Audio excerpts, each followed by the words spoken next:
How's it going, guys? Got a decent gameplay here. It's a 41-3 team deathmatch on I can't remember the name of the map. I'm sorry, guys. I want to say Fallen, but I can't remember. It's the AK-47 Silence. I'm using Sleight of Hand, Assassin, and Dead Silence. Before you rag on me for using Assassin, I was playing alone right here, and there's 4 people on the other team that were in a party, and they're all just spamming UAVs and advanced UAVs and stuff. So I threw on Assassin because when your teammates are really weak, which they are in this game, because I managed to get 41 kills, then you definitely want to wear Assassin, especially if you're playing alone. I don't really use Assassin if I'm playing in a party, but it's the only way to really counter it. I mean, it's just a constant spam of UAVs, and there really wasn't much I could do about it. So, I went for the win. I put on Assassin because I knew I needed to carry my team. The reason why I'm using Dead Silence is because in all these 6v6 game types, the sound in this game is really good, just like it was in Modern Warfare 2. And before the release date, which I'm assuming this commentary is going up after the release date, so you guys probably will never even realize this, but everyone who got the game early has an incentive to get the game early. So everyone who has it early was very, very good. And at first I was really struggling because it's basically a giant GB match because everyone that was playing it is all very good. There's a lot of sound whores. So in the 6v6 game types, I pretty much only used Dead Silence once I unlocked it. I think you unlock it at level 55 because you'd get sound horde like crazy if you didn't. In Ground War there really isn't a whole lot of reason to, but in 6v6, especially something like Free for All or Search, you pretty much have to. I'm guessing that'll change once the game is released and some of the weaker players get the game, but that is yet to be seen. Anyway, enough about the perks. The AK-47, I've heard a lot of people say it's not very good. They screwed it up. And while the recoil is significantly different than it was in past games, where it was usually just up and down recoil, this is kind of all over the place, I guess. And a lot of people dislike it just because guns like the Scar L, which I just picked up here, and this isn't the Scar L, this is the CM901 or something like that, which is an okay gun, but guns like the CM, the Scar, the ACR, they don't have very much recoil. The AK-47 does have quite a bit of recoil. It kind of has like a circular recoil pattern. But, once you unlock the kick proficiency for it, it's really, really good, especially with a silencer. Up close, it just destroys people. You're probably going to lose a battle far away to an ACR, but, if you play pretty aggressively with it, you'll do well. Besides the MK11, which is the semi-automatic gun, which is a one-hit headshot, which is pretty ridiculous. I'd say it's the most powerful assault rifle. So as long as you move about the map to be in close with them, and I just sound horde this guy.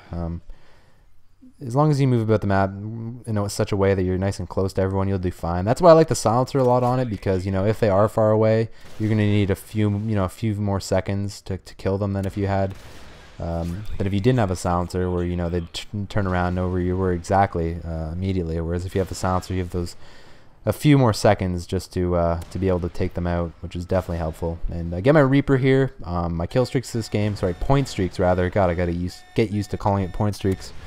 Is Reaper, Pavlo, Osprey Gunner. I do get all my kill streaks. I was going for a high scoring game here. I end up getting my Pavlo with the Reaper, and the Pavlo gets me my Osprey Gunner. There's not a whole lot of gun skill going on in this game.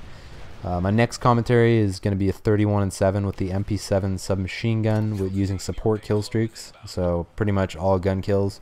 That should be a little bit more, I guess, skillful. I mean, this game I just sit back and let my Pavlo get my Osprey Gunner because especially with all the other players being so talented, and at this point they want revenge kills on me because I've killed them so much, and I just sit back and let me get it because.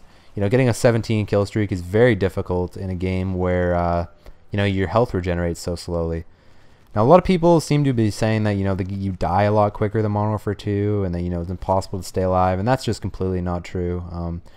As far as I can tell, you die the same speed as Modern Warfare 2, probably a little bit slower just because the recoil on the guns is more, so it's less likely that, they're going to laser beam ACR you. So you have a few more milliseconds to stay alive. But the reason why it gives the illusion that you die a lot faster is because the health regeneration. The health regenerates a lot slower in this game for some reason. If you get shot more than once or twice, I strongly suggest you just stay behind cover and wait till your health regenerates because it's not instantaneous like it was in previous Call of Duties.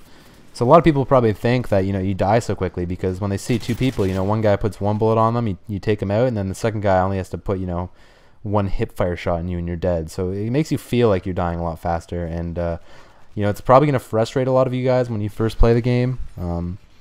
But you know, you got to get used to it. You got to make sure you utilize cover. And right here I did a really stupid thing. I completely forgot that this thing drops care packages, and you'll see when I get out of this Osprey Gunner, it really, you know, I could have got a lot more kills because you know, the other team ended up taking a Reaper out of the care packages and ended up taking a strafe run, and strafe run's not a good kill streak at all. I highly suggest you don't even use it at all.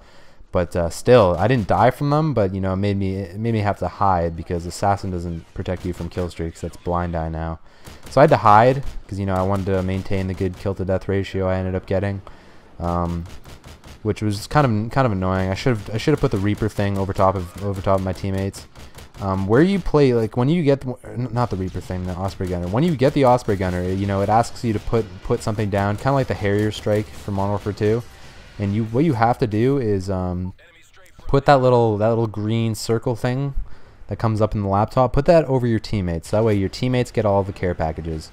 Or because I mean, it does. From what I can tell, like the Osprey Gunner kind of hovers around where you put the little placement, but it seems like it moves around enough that it doesn't really matter on the map where you put the Osprey Gunner. It'll still, you know, make its circles, and you'll still be able to kill people pretty much everywhere on the map. The Osprey Gunner is a lot like the Chopper Gunner from Modern Warfare 2. It's quite a bit more powerful and it shoots slower, but you know, it still has that really good splash damage, and you can rack up a lot of kills. If you're using it on free-for-all or, you know, a team deathmatch where your teammates are really bad and you can't even trust them to get a care package, I'd suggest just putting the Reaper, or the, why do I keep saying Reaper, the Osprey Gunner indicator thing outside of the map. So just put this little circle thing outside the map. All the care packages will be dropped outside of the map and no one will be able to get them. Especially in a TDM where, you know, if your teammates do get a Reaper out of the care package or an AC-130, then you're going to get less kills yourself. I know that's kind of selfish, but you know, if you know you're going to win, why not go for more kills, right? I really wish that there was some way that you could call in the Osprey Gunner and, you know, go get the care packages yourself and then use the actual Chopper Gunner on it, but unfortunately you have no control over that, as far as I can tell anyway. Whenever you put and this guy's camping, I waited for him and then I moved forward, and of course that's when he decides to move out. But as far as I can tell, there's no way of controlling that. The second you call in your Reaper, you pretty much instantly drop the care packages. You can see I'm using the Bouncing Betty in this game, by the way, and one quick tip about the Bouncing Betty is you really want to, you know, you can throw it really far. You can throw it like a fucking frisbee, so it's useful in that way. But you know, if you come across one, the second you hear it, or the second you see it, drop shot, because as long as it's not beside a car, which it'll blow up, if you drop shot, the Bouncing Betty will explode right over top of you and it won't kill you. I mean, unless it's on a hill and it's angled sideways or something, then it'll still kill you. But you know, if you're about to get blown up by a Bouncing Betty, just drop shot and you should be completely fine. It's hard to get used to at first. You're probably gonna die from the Bouncing Betty a fair bit, but it's definitely a really useful tip. Anyway, this game's coming to a close. I managed to survive, you know, staying away from the Reaper and the strafe run that the other team stole from me. I get the final kill here, and the final score, I believe, is 41-3. Hope you guys enjoy. Look forward to some more, you know, great content from me. Definitely subscribe for more. Take it easy. Peace.